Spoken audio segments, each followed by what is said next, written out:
Good morning, class 9th and 10th. I'm going to take up parts of speech. Yesterday, I had begun with the rudiments of grammar, the basic things of grammar, elementary things. और उसी कड़ी में ये भी elementary English का एक ज़रूरी part है. आप इसको ध्यान से समझ लीजिए, ये काम आएगा आगे आप.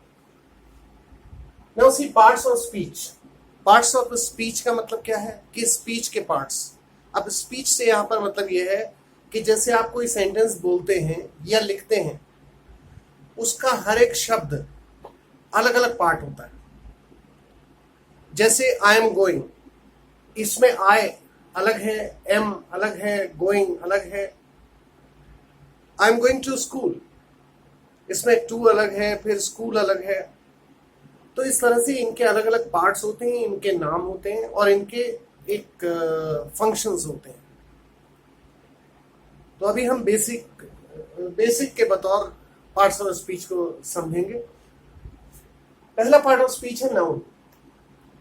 नाउन मैंने आपको बताया कि noun is a naming word या नाउन इज द नेम. इसको समझने के लिए ये काफी है, क्योंकि noun is the name of a person, place और थिंग में फिर थिंग जो है वो बहुत वाइड विषय है. तो नाउन जो है किसी भी चीज जिसका हम नाम लेते हैं या ले सकते हैं या जो चीज बनाई जा सकती है, जिसके बारे में सोचा जा सकता है, वो सभी कुछ नाउन है.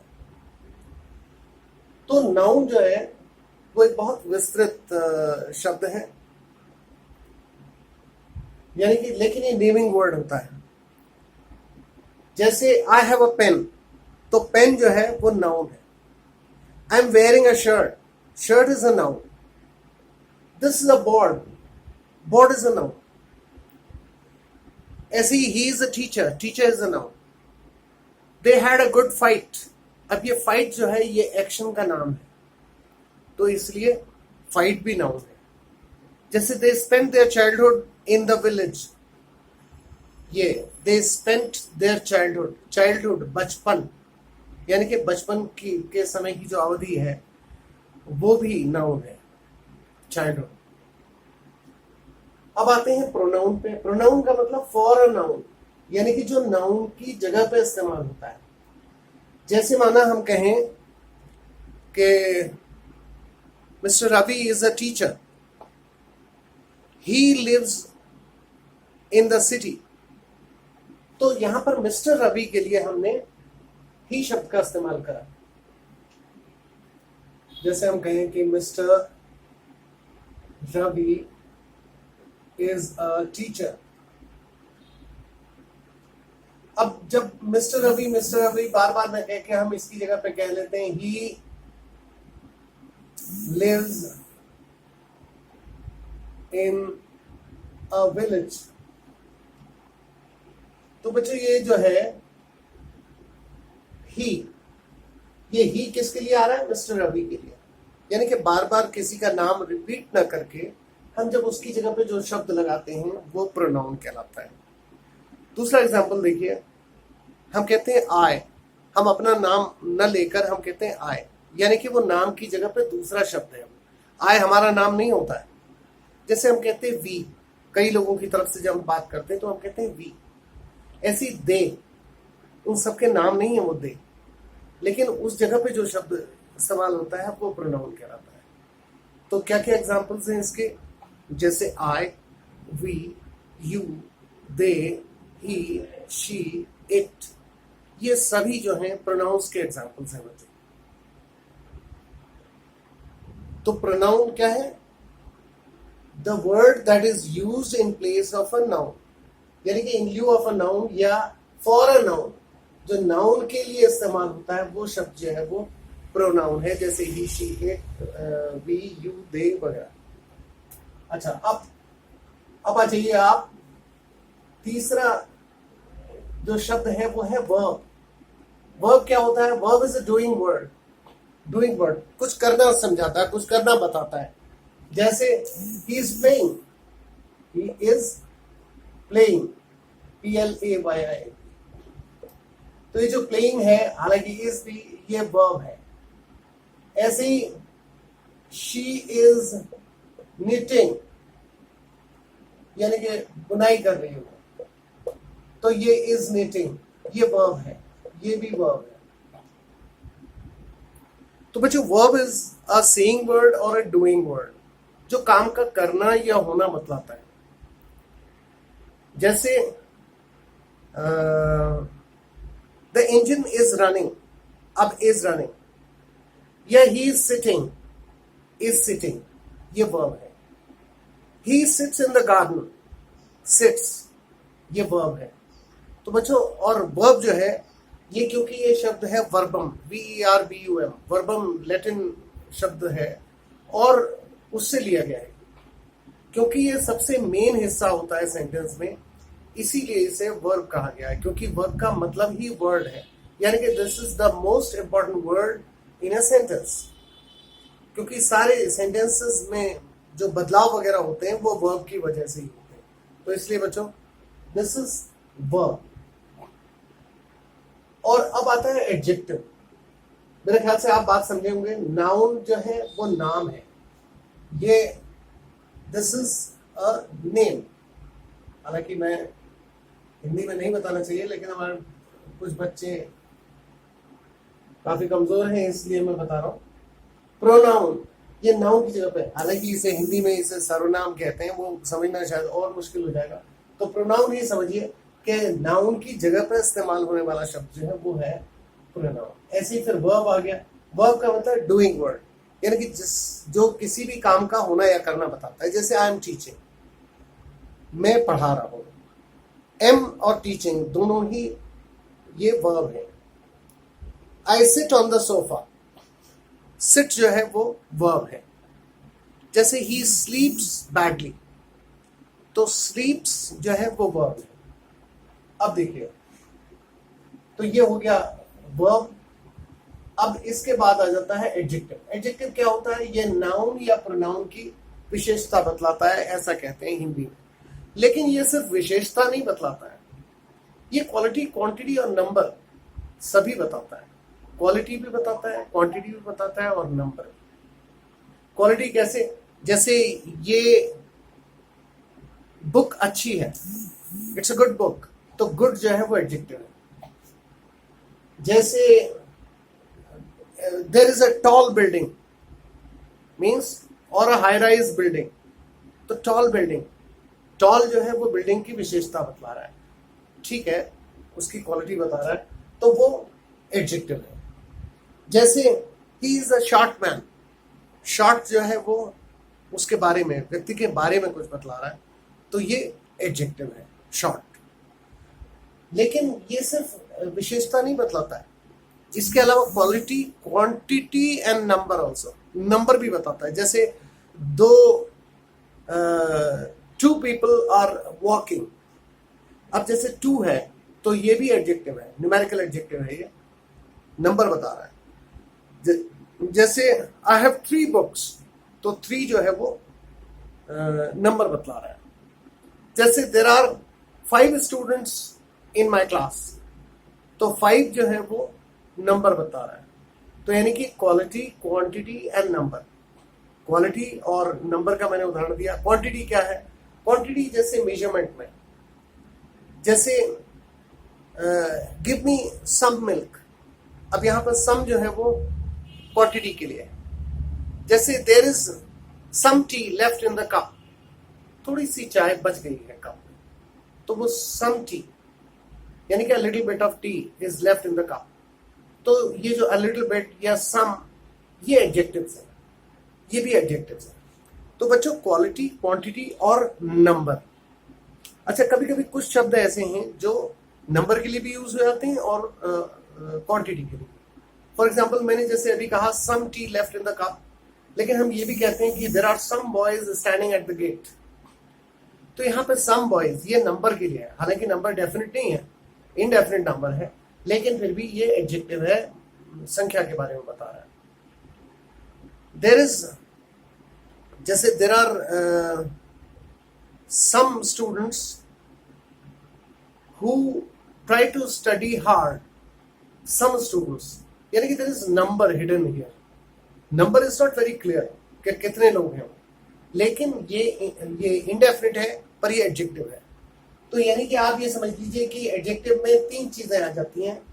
Quality, it adds to a noun. What does it add to a noun? Noun या फिर प्रोनाउन, क्योंकि प्रोनाउन कोई अलग चीज तो है नहीं, नाउन का ही नाम है. तो इसमें क्वालिटी, क्वांटिटी एंड नंबर.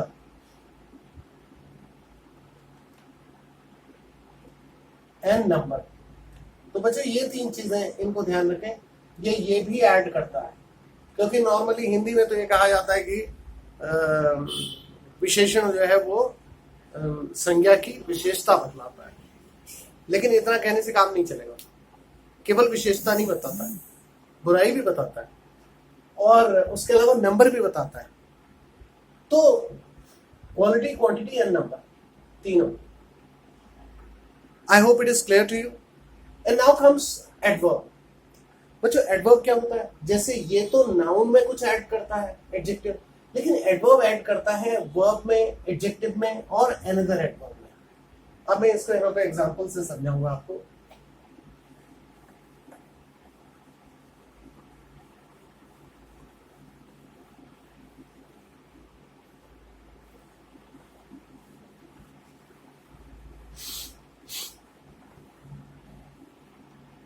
जैसे देखिए,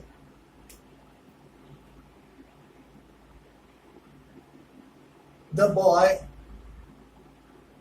रन्स.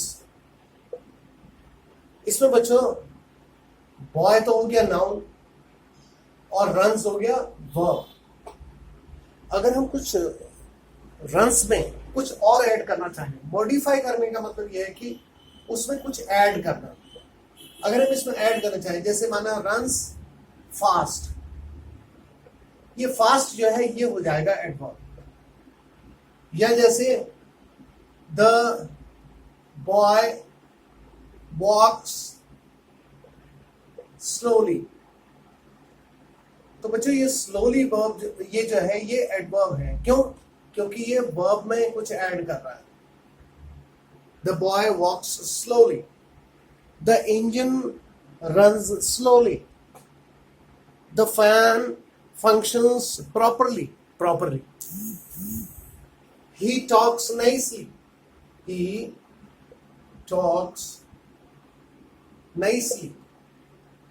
तो बच्चे यहां पे क्या हो रहा है? ये जो वर्ब है इसमें कुछ ऐड कर रहा है ये. तो ये हो गया, ये है एडवर्ब. और ये हो गया वर्ब, ये हो गया प्रोनाउन, क्योंकि ये नाउन की जगह पे आ रहा है, इसे प्रोनाउन कहते हैं. ऐसे यहाँ पे द बॉय था, ये बॉय जो है ये नाउन हो गया. और ये तो आर्टिकल है, एडजेक्टिव होता है, वैसे एडजेक्टिव है, आर्टिकल है. तो बच्चों ये ही टॉक्स नाइसली, ये एडवर्ब हुआ. अब देखिए मॉडिफाइज अ वर्ब, ये तो आ गया वर्ब को मॉडिफाई करते हुए. अब आ जाएगा एन एडजेक्टिव. एडजेक्टिव को भी मॉडिफाई करता है. वो कैसे? देखिए एक एग्जांपल मैं यहाँ पे छोड़ दे रहा हूँ, इसकी भी जरूरत पड़ेगी बताने के लिए. अब दूसरी बात क्या है कि एडजेक्टिव को भी मॉडिफाई करता है. जैसे हम कहते हैं कि ही is a good player. Player क्या है? नाउन. और नाउन में कुछ ऐड कर रहा है, ये हो गया एडजेक्टिव. ये तो आर्टिकल ही हो गया. ये वर्ब है और ये प्रोनाउन है, ये प्रोनाउन. बच्चों यहाँ पे ही इज अ गुड प्लेयर, तो प्लेयर के बारे में बताया गया कि ही इज अ गुड प्लेयर. तो गुड जो है एडजेक्टिव है. अब एडवर्ब कैसे होगा? अगर इसमें कुछ ऐड करेगा तो ये हो गया जैसे वेरी गुड प्लेयर. तो ये यहाँ पे एडजेक्टिव में कुछ ऐड कर रहा है, तो ये एडवर्ब हो गया. ये जो वेरी है ये एडवर्ब हो गया. वेरी जो है ये एडवर्ब हो गया. बच्चों आई होप यू अंडरस्टैंड.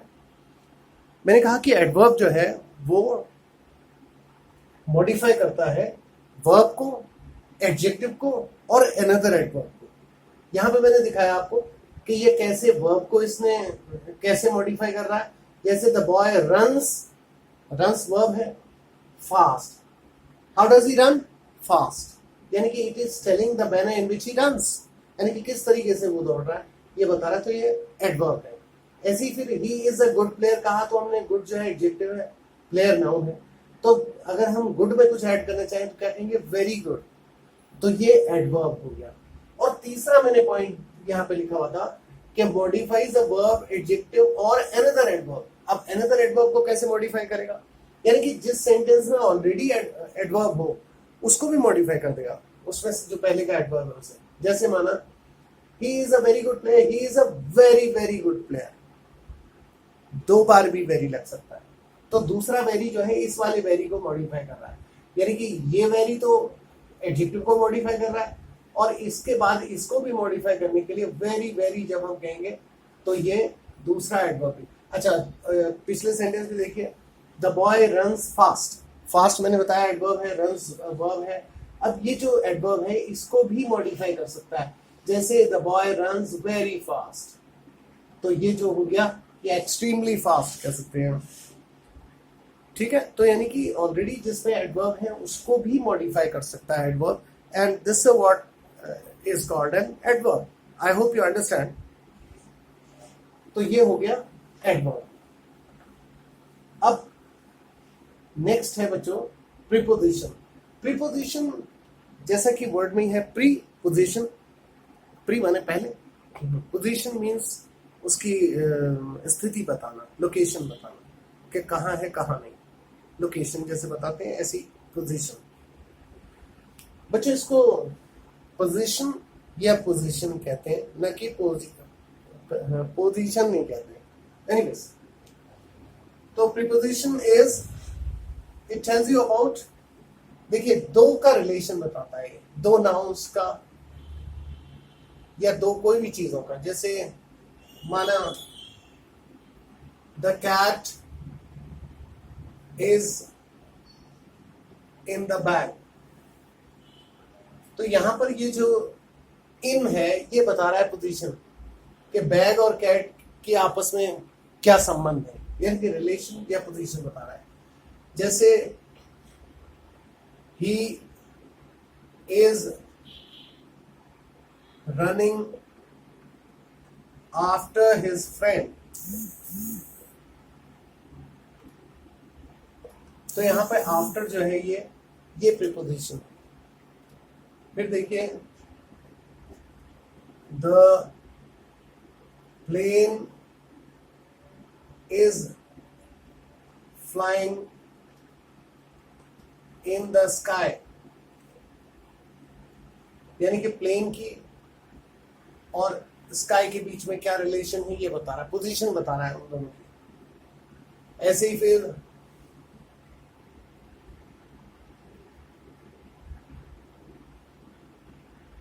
इन, अब ऑन ले लीजिए, ही इज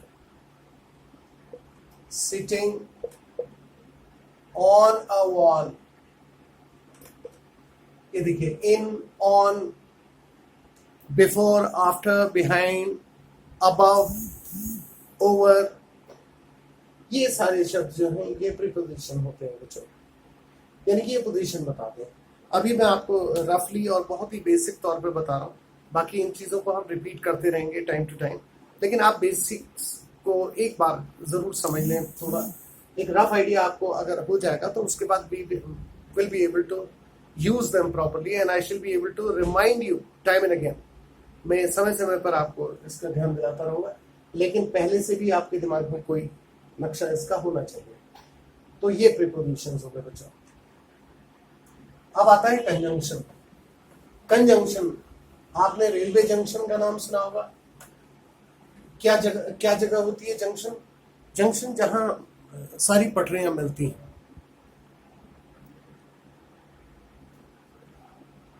और यानी कि मीटिंग पॉइंट को जंक्शन कहते हैं। तो यानी कि दो नाउन को जोड़ना, जैसे रवि एंड हरि, एंड जो है ये शब्द दो नाउन्स को जोड़ रहा है, रवि एंड हरि। तो यहाँ पे ये जो है एंड, जैसे Sita and Gita,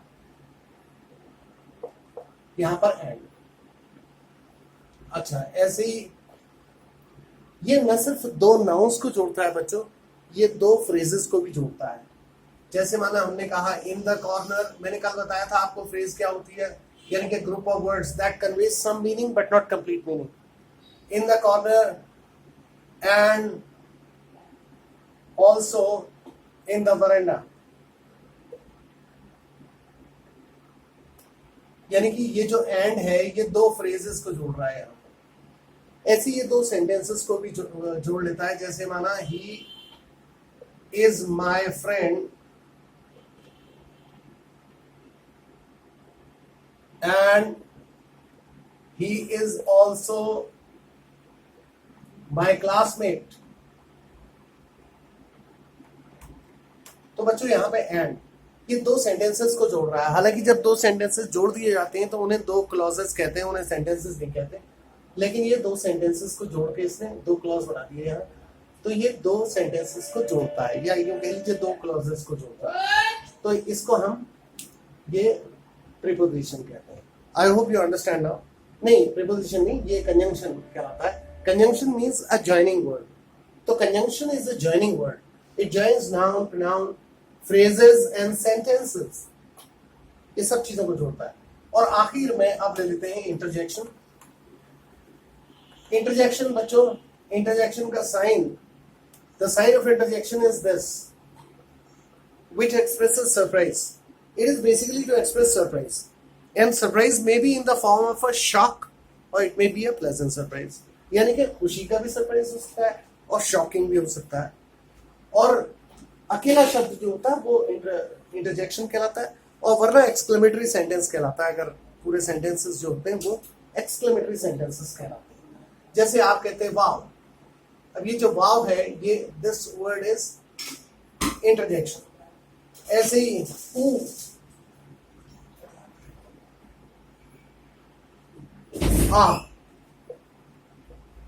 ouch, these all words are interjections, यानी कि they express a sudden feeling which comes out of your mouth without even preparation or thought. बिना preparation और thought के अचानक से जो मुंह से निकल जाता है, that is what is called interjection. I think I have explained these things to you. बहुत ही कर्सरीली मैंने आपको बताया है। आप इनको देखिएगा, कई बार देखिएगा, आपको ये समझ में आ जाएगा। और फिर उसके बाद हम आगे बढ़ते हैं और आपके कोर्स का जो भी है वो चीज़ें लेंगे। Thank you.